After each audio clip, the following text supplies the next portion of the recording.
ማንም ሰው እግዚአብሔር ካልፈቀደለት በቀር እግዚአብሔር ተላልፈን እንድንሰጥ የሚያደርግ ሥራ አግኝቶብን አጥሩን ካላፈረሰ በቀር በምድር ላይ ማንም ማንን የመጉዳት ኃይል የለም።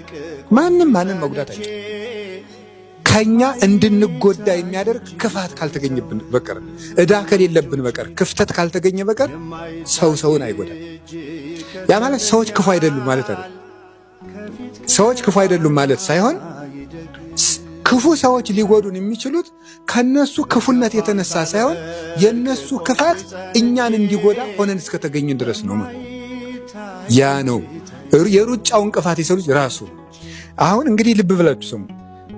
አንደኛው ራሳችንን አልኳችሁ። የራሳችን እንቅፋትነት ሁለት አሰናካዮችን ያመጣል። አንደኛው ክፉ ሰዎችን፣ ሁለተኛው አጋንንትን ያመጣቸዋል። ምኖችን? የራሳችን። እግዚአብሔር ግን ሰውን በክፉ አይፈትንም። እያሜክር እግዚአብሔር በእኩይ ያዕቆብ መልእክት ላይ ሲናገር እግዚአብሔር ማንንም በክፉ አይፈትንም ይላል። እግዚአብሔር ማንንም በክፉ አይፈትንም። ግን እኛ ከውስጣችን በተገኘው ነገር ምክንያት ምንድን ነው? ርቱዕ ሃይማኖት የሚለው ነገር አለ። ባለዕዳ ሰው ሁልጊዜ እየመጣ ገንዘቤን ስጠኝ የሚል ሰው ከሆነ መፍትሄው ምንድን ነው? ያን ገንዘብ ወርውሮ መጣል። ዲያብሎስ እኛ ውስጥ እኛን የሚጎዳበት ነገር እንዳያገኝ ምንድን ነው? የእሱን ዕዳ ወርውረን መጣል ነው። ገንዘብ ከሌለብህ ባለዕዳው እየተመጣ እየተመላለሰ አያስቸግርህ።